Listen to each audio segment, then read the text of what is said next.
Bueno, buenas tardes jóvenes, espero que se encuentren bien de salud, que es lo más importante en estos momentos tan difíciles que estamos atravesando y que aprovechen la oportunidad y el tiempo libre para poder estudiar porque los exámenes finales están muy prontos a realizarse. Recapitulando la clase del día anterior, estuvimos viendo las acciones interdictales y les insisto, estas no se refieren a cuestiones de propiedad ni de posesión definitiva, sino que se refieren a cuestiones de posesión temporal, pero siempre con los requisitos que establece la ley de buena fe y de buena fe sobre todo, ¿verdad? Y que no hayan sido adquiridas de una forma violenta la posesión. Entonces vimos el apego o deslinde, ¿verdad? Que dijimos que es el que se refiere, esta acción interdictal se refiere a la alteración de límites o mojones entre heredades y se le citaron los artículos del 475 y 476 del Código Civil para su lectura. El día de hoy terminaríamos con las acciones interdictales porque las últimas que vamos a ver son la obra nueva y la obra peligrosa. En nuestro código nos habla en la sección quinta obra nueva y obra peligrosa y nos define por obra nueva la que causa un daño público. Estamos en el artículo 263 y ustedes este contenido de resumen de ficha y de guía de estudio lo tienen en la ficha número 30, o sea que pueden consultar ahí el tema que estamos tratando el día de hoy. Entonces nos dice el artículo 263 del Código Procesal Civil y Mercantil: la obra nueva que causa un daño público produce acción popular que puede ejercitarse judicialmente o ante autoridad administrativa. O sea, el código está dando las dos opciones. Judicialmente, cuando por ejemplo, bueno, yo he de contarles un caso, ¿verdad? Porque es bueno que comprendamos y tengamos las cosas más claras con casos prácticos, puesto que la carrera de nosotros es eminentemente práctica. Yo tuve en el juzgado una acción interdictal de obra peligrosa contra una empresa de productos químicos que se estaba dedicando a la producción de cloro, del cloro que usamos para limpiar superficies, del cloro que tanto conocemos en estos días, ¿verdad? Que nos recomiendan para eliminar el virus usar el cloro. Pues esta empresa, esta química farmacéutica se estableció en un lugar, en una zona urbana. Recordemos que Guatemala está dividida por zonas y en algunas zonas, por ejemplo, habían sido declaradas cuando se inició el proceso de la formación de la ciudad de Guatemala, sobre todo de la implementación de la infraestructura vial. Se determinaron algunas zonas como zonas industriales y entre ellas pues tenemos como zona industrial la zona 12 de Guatemala, toda el área aledaña o colindante con la universidad después de la línea férrea. Ustedes podrán ver que ahí están instaladas un montón de empresas que se dedican a la industria y comercialización de productos, ¿verdad? Vemos que ahí está la empresa esta que hace los cereales que tanto nos gustan, los cereales que tomamos con leches en la mañana.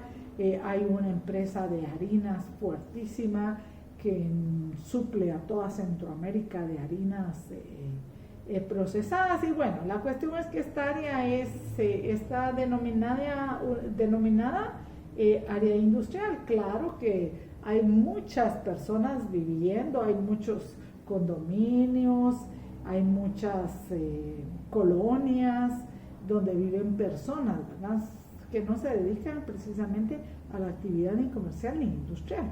Pero en este lugar donde fueron a poner esta empresa, esta productora de cloro, Ustedes saben que para yo poner un negocio de cualquier índole tengo que tener un estudio de impacto ambiental, pero todo esto es así como que muy reciente.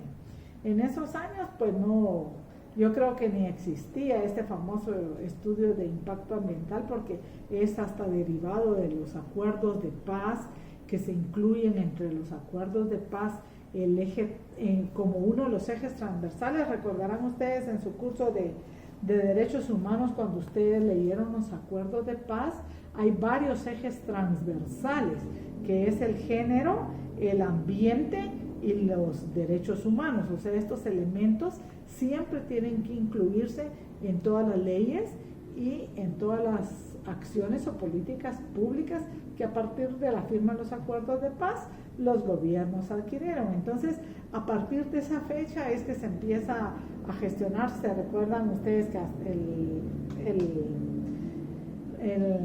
Ministerio de Recursos Naturales y de Ambiente, pues hasta hace muy poco tiempo fue que es de una creación reciente? Entonces, todo esto del estudio ambiental en ese entonces, pues no era una exigencia que fuera muy rigurosa. En la actualidad, pues sí se necesita de un estudio de impacto ambiental si yo quiero poner una empresa de producción o de explotación de cualquier tipo de material, ¿verdad? Pues esta empresa fue y puso sus instalaciones en un lugar donde vivían muchas personas, incluso en medio de una manzana, ¿verdad? Tenía sus instalaciones, y resultó pues que no sé yo los procesos químicos, pero los vecinos empezaron a decir que sus láminas de las casas se empezaron a corroer, pero así de una forma bien rápida. Entonces empezaron ellos a indagar y vinieron a la Universidad de San Carlos y se abocaron a la Facultad de Ciencias Químicas y Farmacias para que les hiciera un estudio del ambiente, y ellos concluyeron pues de que eran los vapores que emanaba el cloro lo que estaba destruyendo las láminas de las viviendas de estas personas que eran de escasos recursos, ¿verdad? Algunas pues tenían losa terraza, lo que decimos nosotros, ¿verdad? Pero otras eran de lámina y empezaron a picarse y a corroerse, pero de una manera rapidísima. Entonces resultó que los vapores de cloro no solo estaban causando este daño a las viviendas, a las cosas materiales, sino que en ese informe que emitió la Universidad de San Carlos, no me recuerdo exactamente el año, pero sí fue ya hace bastantitos años, dijeron que también ese vapor de cloro que se emanaba, pues tenía daño en las vías respiratorias, ¿verdad? La garganta, bronquiolos, pulmones, y etcétera, etcétera. Entonces vinieron las personas y plantearon su acción interdictal. Entonces vemos pues que aquí dice que la obra nueva que causa daño público, es el caso que les estamos platicando, produce acción popular. ¿Qué es la acción popular? Ustedes si leen un poquito de su doctrina y se van a los fallos de la Corte de Constitucionalidad, vemos que en muchos casos se cita esto de la acción popular. Y si vemos el mandato del Procurador de los Derechos Humanos, vemos que él puede ejercitar la acción popular, pero igual cualquier ciudadano, yo, ustedes, sus parientes, aunque no se estén viendo perjudicados directamente por las emisiones del gas de cloro, que no sé, tenía un nombre así rarísimo, ¿verdad? Pero cualquier persona que se vea afectada, o aún cualquier persona que no esté siendo afectada, porque recordemos que el medio ambiente es un bien popular, es un bien de todos. Nuestra Constitución dice que tenemos derecho a un medio ambiente sano. Todos los tratados en materia de derechos humanos firmados por Guatemala, ratificados por Guatemala, respecto de cuestiones ambientales, también establecen que todos los seres humanos tenemos derecho a un medio ambiente sano. Y así podrán ver ustedes que hay muchas asociaciones, ONGs, que se dedican a este tema, ¿verdad? A la protección del ambiente, y aunque no les afecte directamente, pues ejercen las acciones que consideren pertinentes. Hay una muy buena organización a la cual yo pertenezco que se llama ABAS. Ustedes pueden buscarla en internet, pero esta organización promueve muchos temas del medio ambiente, y lo que hace uno es pues suscribirse, ¿verdad? Ahorita se está firmando un documento, se necesitan 1 millón de firmas para poder mandarle a la canciller Angela Merkel de Alemania nuestro apoyo para el proyecto que lleva ella de un nuevo mundo verde, porque esta persona pues derivado de esta pandemia que estamos viviendo, y espero que a todos nos esté cambiando la vida de alguna forma positiva, que estemos pensando ya no solo en nosotros, sino que en algo más, en un futuro a largo plazo, tal vez nuestros hijos, nuestros nietos. Entonces esta señora lleva para la reunión del G20, pues lleva una propuesta para garantizar el medio ambiente. Ustedes la pueden buscar en internet. La asociación esta es sin fines de lucro. Si uno quiere colaborar, lo hace. Si no, no lo hace, pero sí puede uno colaborar firmando las peticiones, porque ya cuando tenemos 1 millón de firmas en una petición, pues tiene un poquito de peso, ¿verdad? Es AVAZZ. Búsquenla en internet por si quieren ser parte de ella, que yo les sugeriría que lo hagamos, pues porque a todos nos afecta esto del medio ambiente. Entonces la acción popular es precisamente esto, que yo puedo ejercer el derecho de plantear alguna acción. Por ejemplo, en este caso cualquier persona, no necesariamente los perjudicados, pudieron haber planteado la acción interdictal, y efectivamente cuando se practicó el reconocimiento judicial se pudo establecer que cabal en el horario que ellos dijeron que se veía que salía el gas, en ese momento empezó a salir el gas, y efectivamente se llevaron técnicos de las dos partes porque se les notifica, ¿verdad? Y ellos emitieron un dictamen, y como teníamos el dictamen de la Universidad de San Carlos, pues que es una entidad, ahí sí es un tercero sin ningún interés en que se declare con lugar o sin lugar la acción, entonces a este documento le dimos un valor importante. Pero lo más importante fue que en ese momento yo ordené la suspensión de la obra. ¿Por qué? Porque el peligro era inminente, pues.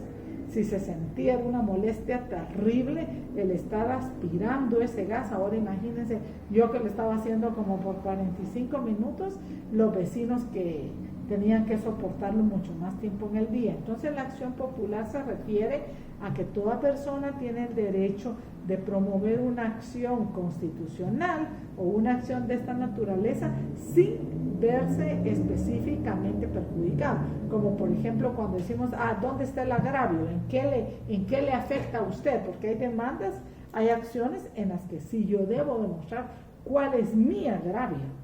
Entonces en este caso no tengo un agravio directamente determinado, pero sí el hecho que se contamine todo mi ambiente me va a generar daño a largo plazo.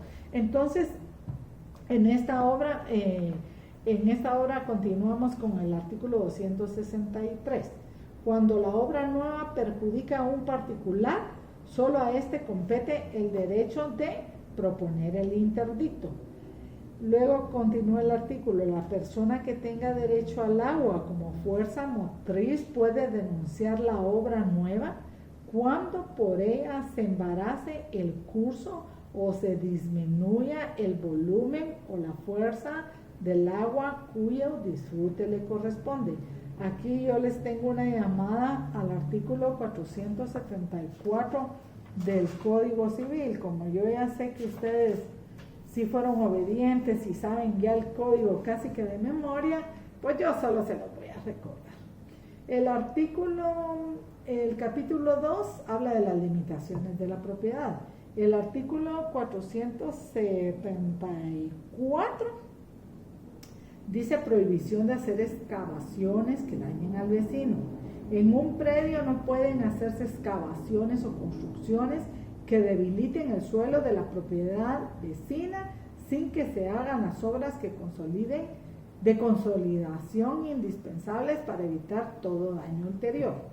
Luego el artículo 475 nos dice, todo propietario tiene derecho a obligar a los vecinos, propietarios o poseedores al deslinde y al amojonamiento según las costumbres del lugar. Esto lo vimos en la acción interdictal de apeo del deslinde. El artículo 477 nos habla también de construcciones cerca de edificios públicos. Nadie puede edificar ni plantar cerca de plazas fuertes, fortalezas y edificios públicos, sino sujetándose a las condiciones exigidas en los reglamentos respectivos. Sabemos que cada municipalidad pues tiene sus respectivos reglamentos sobre cuestiones, normas de urbanización, ¿verdad? Entonces estas se deben respetar. Luego tenemos el artículo 479 que dice nadie puede construir, ojo, este es bien importante que la veamos, porque aquí les voy a plantear un caso que también tuvimos en el juzgado segunda instancia civil, y esto dice nadie puede construir a menos de 2 metros de distancia de una pared ajena medianera aljibes, pozos, cloacas, letrinas, acueductos, hornos, fraguas, chimeneas, establos, ni depósitos de agua, ni materiales corrosivos, sin construir las obras de resguardo necesarias y con sujeción a cuantas condiciones se prevengan en los reglamentos de policía y sanidad. Dentro de un poblado se prohíbe depositar materiales inflamables, etcétera, etcétera. Entonces, si vemos aquí, toda la propiedad tiene sus limitaciones. Este es otro caso también que me interesa que ustedes analicen, porque vamos a plantearles también un caso, este tema. Dice prohibición de actos que dañen paredes medianeras. No se puede poner contra una pared medianera que divida 2 predios de distinto dueño ninguna acumulación de basura, tierra, estiércol u otras materias que puedan dañar la salubridad de las personas y la solidez y seguridad de los edificios. Tanto en estos casos como en los enunciados en el artículo anterior, a falta de reglamentos generales o locales, se ocurrirá a un juicio pericial. Cuando aquí habla de juicio pericial, se está refiriendo a la prueba de dictamen de expertos, ¿verdad? Porque vamos a verlo, ustedes van a tener la oportunidad de leer en su artículo 150 de la ley del organismo judicial, que establece que cuando en la sentencia no se puedan fijar de forma concreta los daños y perjuicios, esto quedará a juicio de dictamen de expertos y se podrá plantear después de dictada la sentencia correspondiente el incidente, ¿verdad? O el juicio de expertos, en los que aplica el tema de la prueba de dictamen de expertos. Cada parte nombra a su experto y el juez nombra a un tercero para el caso de la discordia, ¿verdad? El 481 dice siembra de árboles cerca de heredad ajena. No se debe plantear árboles cerca de una heredad ajena, sino a distancia no menor de 3 metros de la línea divisoria. Si la plantación se hace de árboles grandes y de 1 metro si la plantación es de arbustos o árboles pequeños. Entonces vemos pues que yo tengo prohibición de plantar árboles grandes a 3 metros de una pared medianera, y si se trata de arbustos pues la ley me habla de 1 metro. En la actualidad pues no muy se respeta este tema, puesto que los inmuebles son demasiado pequeños, ¿verdad? Entonces cuando sí un árbol está causando daño a la propiedad ajena, pues si voluntariamente o administrativamente, porque recuérdense que también está el juzgado de asuntos municipales, donde yo puedo citar a mi vecino que me está causando algún daño, un árbol que él sembró muy cerca de mi pared medianera. Si no se arregla esto, pues se pueden venir a la vía judicial a plantear la acción interdictal de obra nueva peligrosa. El artículo 482 nos habla del derecho de exigir que se arranquen los árboles. Todo propietario puede pedir que se arranquen los árboles que existan a mayor distancia a la señalada en el artículo que precede, si por la extensión de sus raíces amenazaren la seguridad de sus construcciones. Luego el 483 del Código Civil nos dice ramas que caen sobre propiedad vecina. Si las ramas de los árboles se extienden sobre alguna heredad, jardines o patios vecinos, el dueño de estos tendrá derecho a reclamar que se corten en cuanto se extiendan sobre sus propiedades. Los frutos de las ramas que se extienden sobre el predio del vecino pertenecen a este. Luego el 484 nos habla de la obra peligrosa, ¿verdad? En consonancia con el artículo que ya leímos del Código Procesal Civil y Mercantil, dice: si un edificio de pared amenazara peligro para el propietario de ser obligado a su demolición o a ejecutar las obras necesarias para evitar, si no se cumpliere, el propietario, la autoridad podrá hacerlo demoler a costa de este. Lo mismo se observará cuando algún árbol amenace caerse. Entonces vemos que aquí tenemos varios de los casos de los que son motivos las acciones interdictales de obra nueva u obra peligrosa. Y déjenme contarles otro caso, porque yo siento que es importante que toquemos el tema práctico. Pero vamos a empezar. El artículo 263 es el que acabamos de leer. El artículo 264 nos habla de la suspensión de la obra, de la medida que uno decreta inmediatamente, admite para su trámite la demanda y de una vez fija un día para ir a hacer el reconocimiento judicial a la brevedad posible. ¿Por qué? Porque aquí el daño que se está causando es inminente. Entonces, si el juez no toma las medidas necesarias, puede ser que hasta se incurra en peligro con vidas humanas, ¿verdad? Entonces, el artículo 264 dice: si el juez lo estimare justo, podrá acordar la suspensión inmediata de la obra, pero el dueño de ella quedará facultado para continuarlo si diere garantía por las resultas del juicio y por los daños y perjuicios. El juez, sin embargo, le permitirá las obras que sean absolutamente indispensables para la conservación de lo edificado. Contra esta resolución no cabe recurso alguno. Luego el 265 nos está hablando que si la obra fuere peligrosa o la construcción por su mal estado pudiere causar daño, o se extendieren, o si existieren árboles donde éste puede provenir, el juez dictará en el acto las medidas de seguridad que juzgare necesario, o el derribo de la obra, construcción u árbol sin o ulterior recurso. Luego el artículo 266 ya nos habla del reconocimiento judicial y dice: al darle trámite a la demanda, el juez ordenará el reconocimiento judicial de la obra, señalando día y hora para el afecto, lo que les he dicho atrasito de lo que hemos hablado. Nosotros inmediatamente vemos que existe un peligro y hacemos un tiempo de donde sea, incluso se puede señalar a las 2 de la tarde el reconocimiento judicial, si no hubiera dentro de la agenda del órgano jurisdiccional un espacio para realizarla, pero debe ser lo más pronto posible, ¿verdad? El juez podrá practicar inmediatamente el reconocimiento según las circunstancias y necesidad de notificación previa a la otra parte.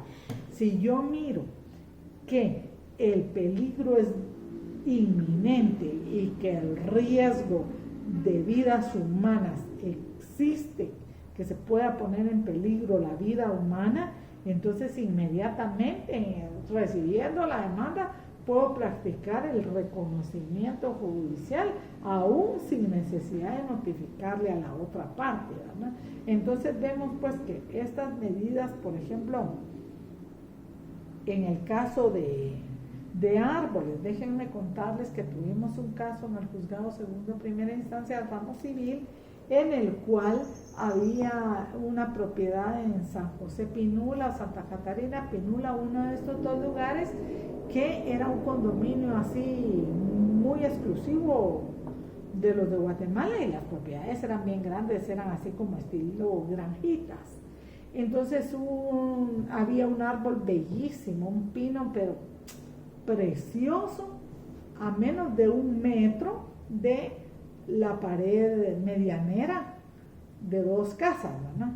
El pino, según el experto que emitió el dictamen, dijo que el pino tenía aproximadamente 150 años y estaba lindísimo, estaba frondosísimo, pero este pino ya había hecho sus averías en circunstancias anteriores a las que se planteaba, y cabal el vecino dijo, mire, una vez me cayó una rama, dice, me cayó sobre una pérgola que yo tenía y deshizo la pérgola, fue una rama del pino. Entonces tuve que ir a hablar con mi vecino se enojó mucho, pero me pagó los daños y perjuicios, volví a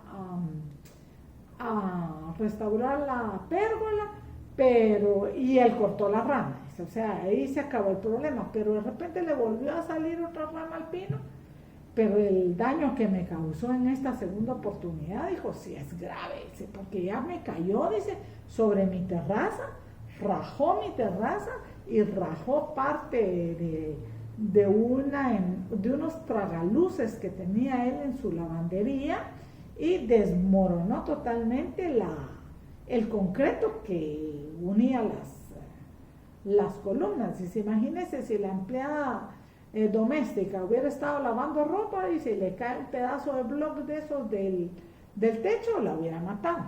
Y sí, pues el peligro era inminente, pues el peligro que estaba causando el árbol tan lindo, ¿verdad? Pero también imagínense lo que implica tener que derribar un árbol de 150 años aproximadamente. Eso duele, pues, porque era un árbol frondosísimo, una cosa lindísima, pero el daño que estaba causando era grave, pues. Y dice el vecino, miren, la tercera es la vencida, miren esa rama que está ahí. Cuando practicamos el reconocimiento judicial, el día que caiga esa rama, sí, me bota toda la pared medianera y voy a quedar desprotegido de eso. Y efectivamente era muy obvio, era algo evidente, pues yo dije, bueno, si nos cae ahorita que estamos aquí también se nos acabó la fiesta, ¿verdad? Porque eran unas ramas, que les diré yo, si el grueso del árbol no se podía ni siquiera circular con las manos, y las ramas eran una cosa tremenda. El árbol era precioso, ¿verdad? Pero también recordemos que hay bienes jurídicos que el juez debe sopesar en el momento de dictar sentencia. Bueno, pues este proceso se llevó todo el trámite, ¿verdad? Y lo que se hizo en el reconocimiento judicial fue pedir que se cortara la rama que estaba próxima a caer, pues. Y efectivamente, pues se cortó la rama, pero el árbol amenazaba peligro siempre. Dada la edad, ¿verdad?, que el árbol tenía, también podía en determinado momento caer otra rama más grande que estaba del otro lado y causar daños mayores, ¿verdad? Y entonces en este caso, pues practicamos el reconocimiento judicial, ordenamos que como medida de urgencia, que se cortaran las ramas, pero en la sentencia fue algo bien duro, porque sí hubo que ordenar el derribo del árbol, porque cuando se hizo el estudio ya por los expertos, el dictamen de expertos dentro del proceso, que hasta se emplazó al Ministerio de Medio Ambiente, ¿verdad? Porque la otra persona pues no quería botar su árbol y tenía razón. Miren, era comprensible pues que la otra persona no quisiera el derribo del árbol. Nadie quiere que se derribe un árbol de 150 años por su trayectoria y porque haber vivido 150 años un pino, imagínense el valor agregado que esto tiene, ¿verdad? Pues efectivamente al dictar sentencia hubo que ordenar que se derribara, puesto que los expertos explicaron que las ramas del pino ya habían atravesado la pared medianera, y es por eso que la ley establece que no se puede hacer siembra de árboles grandes a menos de 3 metros, puesto que las raíces, yo no puedo ir viendo por dónde están agarrando las raíces, porque eso es un proceso subterráneo, ¿verdad? Yo no puedo ir observando si la raíz, el cauce de la raíz va a hacer un daño, pero los expertos sí lo hicieron porque tienen como ultrasonido, no sé cómo le llaman a esos aparatos, y se logró determinar que efectivamente habían unas raíces de un diámetro de 60 centímetros cruzando la pared medianera. Tarde o temprano el árbol iba a levantar la pared medianera y se podía ir de un lado, se podía caer, como han visto ustedes que en los últimos inviernos, ¿verdad? Siempre han habido accidentes así feos de que cae un árbol, le cae a un carro, le cae a unas personas. Hubo un caso de un taxista, recordarán ustedes, hace unos 5 años, que el árbol ahí en la Reforma le cayó al taxista, pues, y el taxista murió, ¿verdad? No murió la persona que iba atrás, pero sí murió el taxista. Entonces, esto fue derivado de un invierno copioso que hubo, que socavó los suelos, ¿verdad? Dejó, como quien dice, flojo los suelos, y vino una ventisca, un viento fuerte y botó el árbol. Y era un árbol frondosísimo. Entonces, aquí en la sentencia, pues, tuvimos que ordenar, ahí sí que les digo con todo el dolor de mi corazón, pero tampoco en el juzgado teníamos un árbol de Navidad, entonces me tocó ordenar que se derribara el pino, ¿verdad? Y que las ramas las llevaran al juzgado para poder armar mi arbolito de Navidad. No, esto es una broma, jóvenes. Sí nos dolió, a todos nos dolió el derribo del árbol, ¿verdad? La señora pues no estuvo contenta con mi decisión, apeló, y la sala pues confirmó mi fallo y dijo: sí, tiene razón la juez de primer grado, porque aquí, como les decía Eva, se tiene que hacer un balance, un estudio de proporcionalidad entre los bienes jurídicos que se ven afectados. En este lado pues es el medio ambiente, ¿verdad? Y mi derecho a respirar aire puro, el derecho del árbol, ¿verdad? Como un ser vivo también. Y en este otro caso pues es la vida humana. Y entonces cuando estos dos derechos se encuentran en pugna, el juez tiene que optar por el principio pro hominem, ¿verdad? Todo debe ser en favor del hombre. Y si bien es cierto que el árbol me produce oxígeno, también es cierto que me puede producir la muerte al caerme encima, ¿verdad? Entonces todo esto es un análisis del tema de la proporcionalidad que les estoy platicando yo, y de la valoración de los bienes jurídicos que se encuentran en el juez. Lamentablemente pues se paró derribando el árbol en este caso, y se le previno a la persona pues de que si habían árboles, otro tipo de árboles, pues que procediera a tomar las medidas necesarias para evitar que estos daños siguieran ocurriendo. Este es un caso, pero les puedo contar muchos. Tuvimos uno aquí en Antigua referente a este tema de las que se acumulan las hojas de un bambú. Era un árbol de bambú, ¿verdad?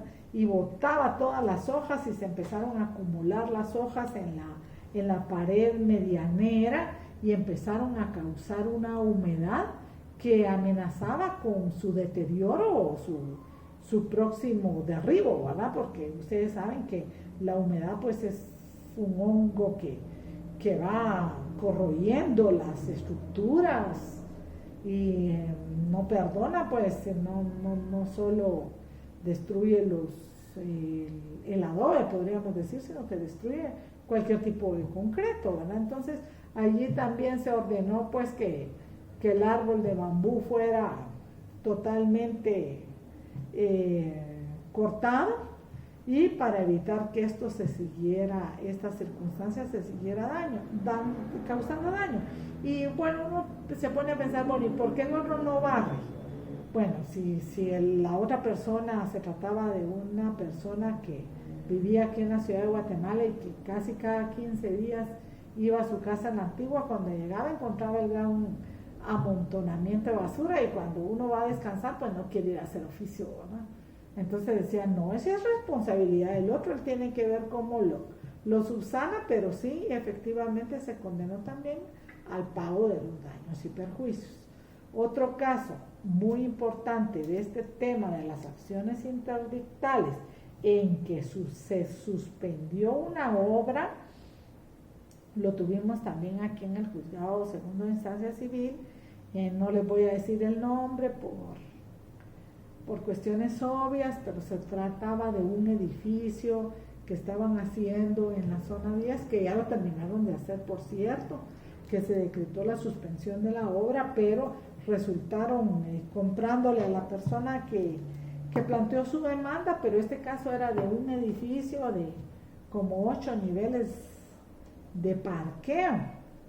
Entonces empezaron a socavar la tierra, y desde arriba se miraba un hoyo espantoso para abajo, ver desde arriba el tema del movimiento de tierra. Será terrible ver desde arriba hacia abajo la profundidad del agujero que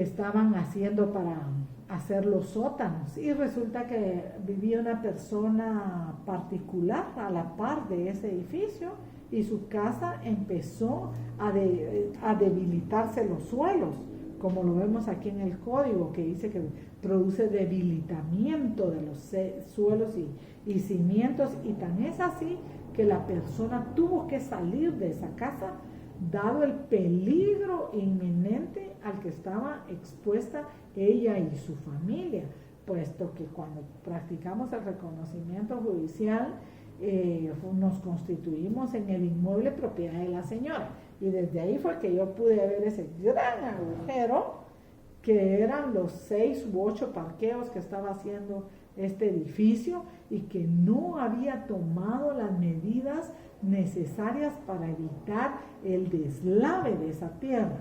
Entonces me asesoré, tuve que ir con ingenieros y con arquitectos a esa diligencia, porque si me preguntan qué se puede hacer para evitar el daño inminente, pues yo no sé qué se puede hacer, pero un técnico, un experto, un profesional en una pericia de esa naturaleza, como un ingeniero civil, como un arquitecto, él sí podría darme a mí los consejos necesarios, o podría orientarme de qué forma se pudiera hacer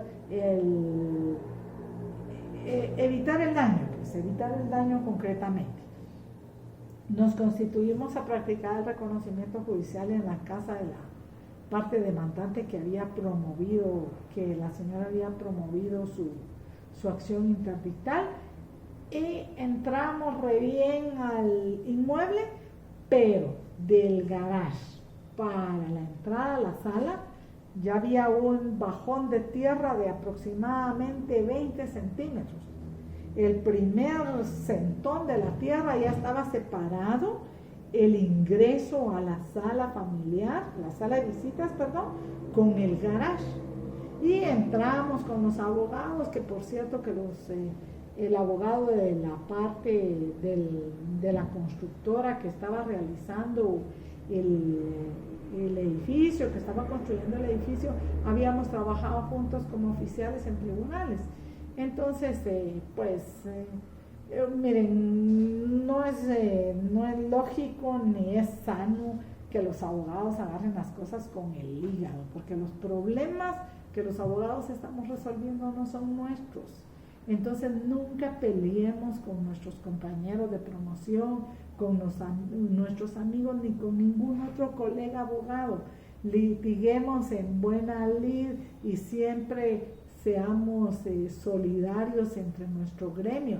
¿Por qué? Porque no sabemos en qué momento va a dar vuelta las circunstancias y aquel va a estar en una posición mejor y me puede ayudar a mí. Entonces el compañerismo y la solidaridad es algo que debemos mantener. Yo siempre les digo a los abogados, miren, les digo, el hígado, ese no tiene repuesto, así que cuidémoslo y tratemos siempre de ser solidarios con nuestros compañeros. Entonces fuimos con este compañero, ¿verdad? Y el otro abogado al lado de la señora. Y cuando vimos ese primer bajón, a mí sí me entró un poquito de miedo, porque yo soy algo miedosa, les cuento. Entonces ya cuando la señora dijo, ay, pero si vieran, dice, vengan, dice la señora, entren a la cocina, ahí son más de 60 centímetros de hundimiento. Ah, no, le dije, yo no entro. Y me dice, ¿por qué no entrar? Me dice el compañero, el abogado. Entra tú, pasa tú adelante. No, yo tampoco. Entonces le digo, si no te quieres exponer al peligro, ¿cómo pretendés que yo me exponga también? Entonces hasta nos reímos porque ya nadie quiso seguir entrando. Y la señora muy valiente, no, vengan, pasen a la cocina. No, señora, hasta aquí está bien, solo deje abierta la puerta, vamos a ver ahí. Ya no nos animamos porque así cada hundimiento en cada uno de los cuartos era mayor. Entonces, a la par de la pared de la señora, empezaron la excavación, empezaron a excavar, y no tomaron las medidas de mitigación, las medidas de protección correspondientes. Pero como les digo, yo no sabía de eso, sino que el ingeniero de la señora dijo, miren, esto se pudo haber evitado. Cuando uno construye un edificio de esta envergadura por el nivel de sótanos, lo que vamos haciendo es, abrimos el primer nivel y ponemos murales de apuntalamiento. ¿Qué significan esto? Son unos muros que son como prefabricados, o si uno quiere, uno los fabrica y se van atornillando a la tierra. Entonces, lo que estos muros impiden es que la tierra se mueva, se siga lavando, dice, se siga degradando, ¿verdad? Entonces pasamos al segundo nivel y el mismo procedimiento, pero ya el primer nivel lo tenemos protegido. Entonces cavamos el segundo nivel y empezamos a poner los murales de apuntalamiento.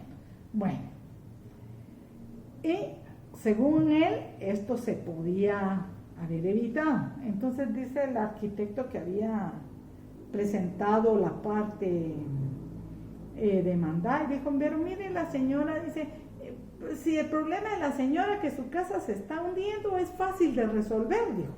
Yo dije, puchica, qué interesante, ¿verdad? Que explíquenme, le dije, ¿por qué es fácil? Mire, me dijo, en Guatemala hay una empresa que se llama Swiss Boring. Vienen, le echan pegamento a la tierra, un pegamento especial, le ponen unos cables que pasan de lado a lado y santo remedio. Ahí se sostuvo la casa. Y usted viviría en esta, le digo a mi amigo, le digo al abogado, ¿y tú vivirías en esta casa? ¡Ah! Ni loco. Ya viste, le digo, entonces hay que ponerse uno también en los zapatos de la otra persona, porque recordemos que el derecho no está solo el derecho. Primero, antes que el derecho, está la justicia.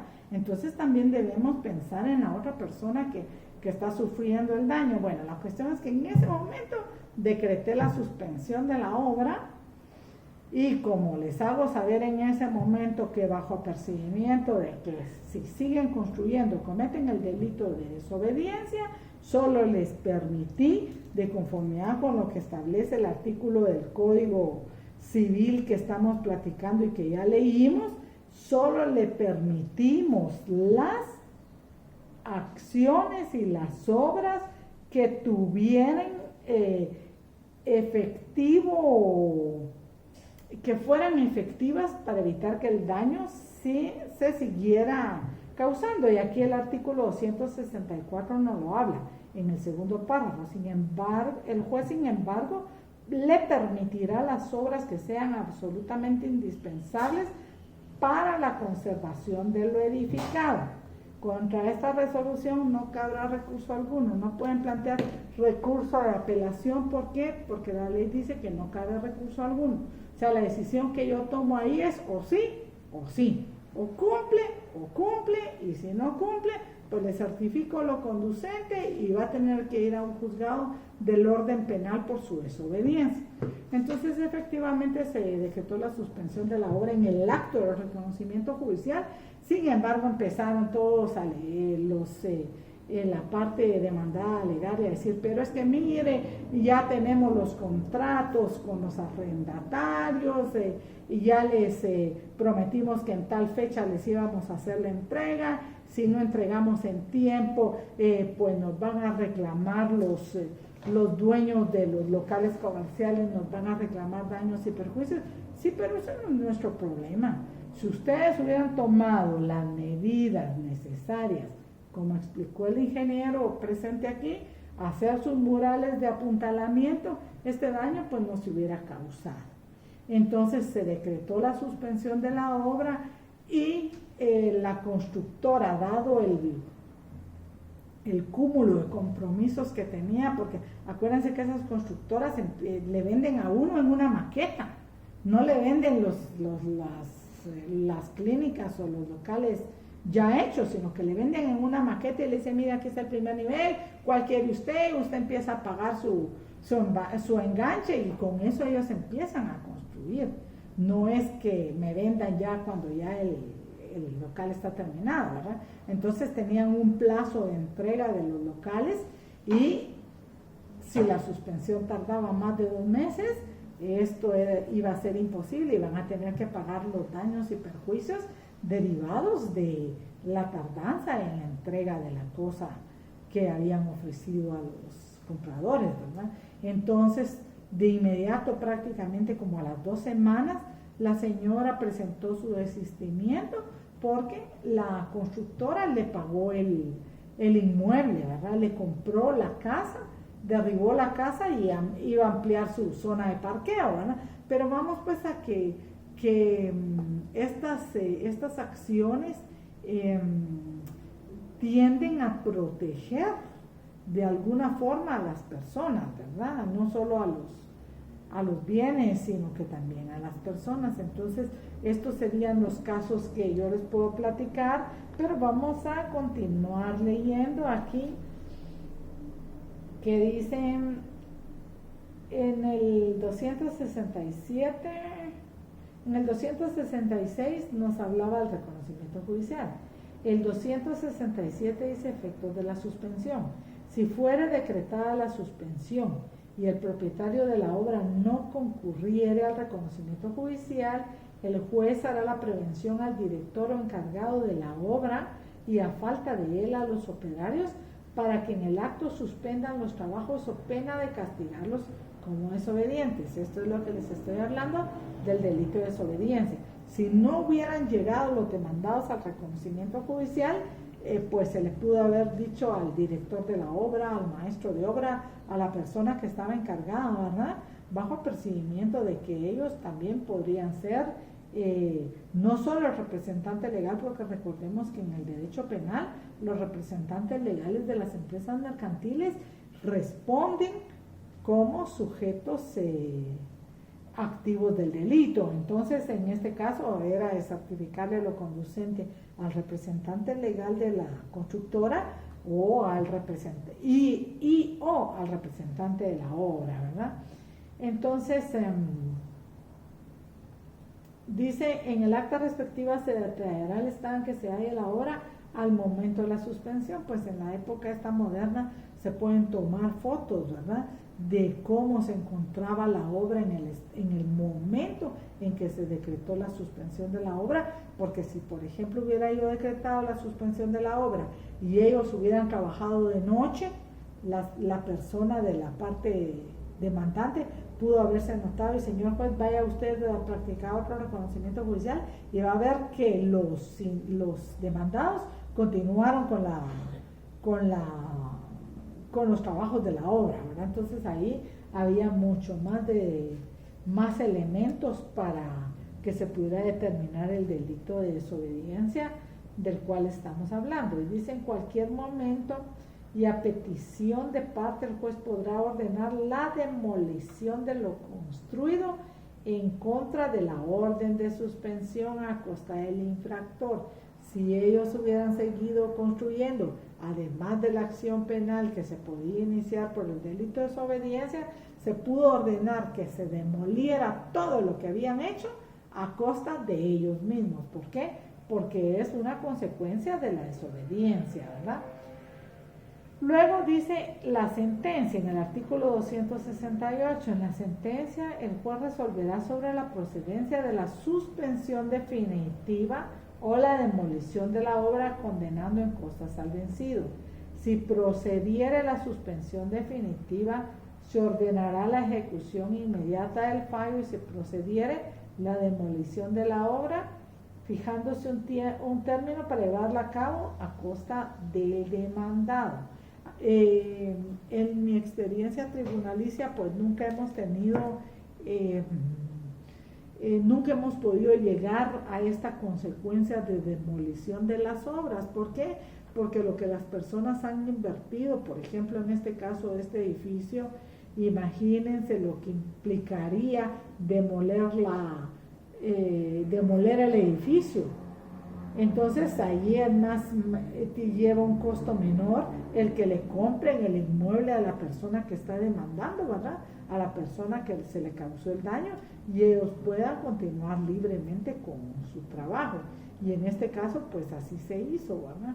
Entonces vemos que, al menos yo como jueza civil, en todo el tiempo que llevo en el ejercicio de esta judicatura, pues nunca he tenido que ordenar el demolimiento de una obra, afortunadamente, porque como les digo, ¿verdad? Es tanto el gasto, es tanto el costo de dinero que se ha invertido, y en este caso de los locales estos de las clínicas, tenían una fecha de entrega, y si ellos no cumplían los contratos de la compraventa de los locales o clínicas médicas, implicaba que si ellos no cumplían con la entrega en la fecha indicada en el contrato, pues tenían que pagar una cantidad tenían una penalización, y era una cantidad en concepto de daños y perjuicios a las personas que habían comprado los inmuebles. Entonces ellos prefirieron, pues, paguémosle a la señora, que por cierto, la señora no estaba lucrando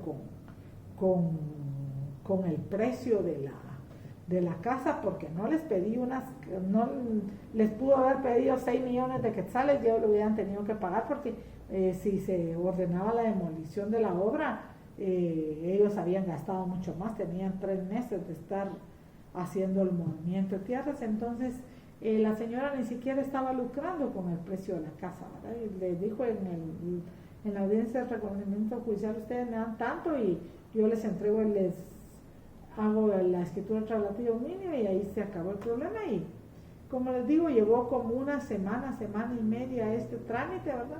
Le pagaron a la señora, ella otorgó la escritura traslativa mínima, y también presentó el desistimiento de la acción interdictal de obra nueva y peligrosa, ¿verdad? Porque en este caso era una obra nueva que se estaba realizando y que además era peligrosa. Entonces el día de hoy, hasta aquí terminamos con el tema de las acciones interdictales. En la próxima clase vamos a hablar un poquito de los juicios sumarios mercantiles. Ustedes recordarán que yo les dije que tenían que leer su código de comercio. Miren, para este curso debemos regresar otra vez a todo nuestro curso de Derecho Civil, Civil 1, Civil 2, Civil 3 y Civil 4. ¿Por qué? Porque aquí el tema procesal involucra todas las contrataciones y todo lo que se refiere al Código Civil. Cuando veamos la jurisdicción voluntaria, vamos a ver los procesos sucesorios. Esto también está la sucesión intestada, la sucesión testamentaria también está en el Código Civil. Entonces, ahorita que tienen un tiempito extra, que no están viajando todos los días a la universidad, podrían aprovechar a darle una lectura a estos artículos. Y en la ficha número 31 de los juicios sumarios mercantiles, vamos a leer algunos de los contratos que establece el Código de Comercio. Como yo les dije también, hay contratos atípicos. contratos que no están contenidos en el Código de Comercio. Los contratos mercantiles los tenemos contenidos en el título 2, capítulo 1 del Código de Comercio, del artículo 695 en adelante.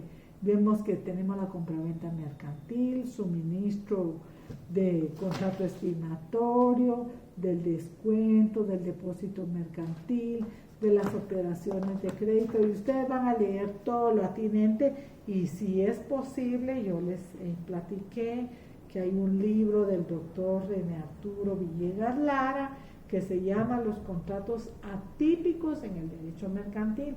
Aquí tenemos otro tipo de contratos, como el contrato de leasing, que ustedes habrán oído mucho de este contrato, que es el contrato de arrendamiento con opción de compra, y vamos a encontrar otros contratos que se ejecutan a diario en el comercio mercantil y que no se encuentran contenidos en el código.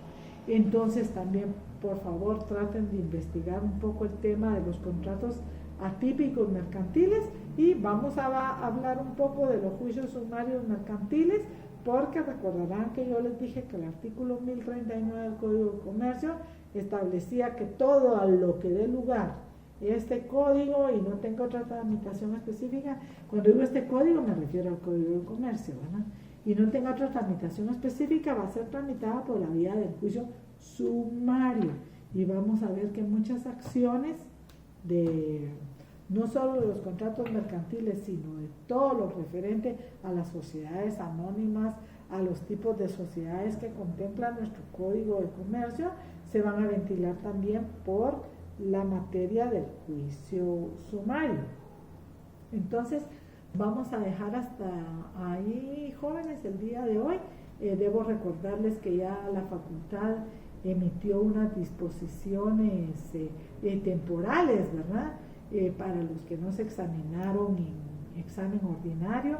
Yo quisiera suplicarles que le escriban al licenciado Ver para tener una idea de más o menos cuántos son, pero van a tener que cumplir con el requisito de enviar su documento allá al correo que establece en la página de la facultad, parece que es el de la coordinación del semestre. Ahí claramente establece cómo va a ser el procedimiento, y también hay un calendario para que ustedes se puedan examinar extemporáneamente, siempre y cuando justifiquen esa disposición temporal. También establece que ustedes deben cumplir con justificar por qué razón no hicieron el examen en el día programado por la facultad. Entonces verifiquen esto, por favor, y será en la próxima clase que tratemos el tema de los juicios sumarios mercantiles. Buenas noches.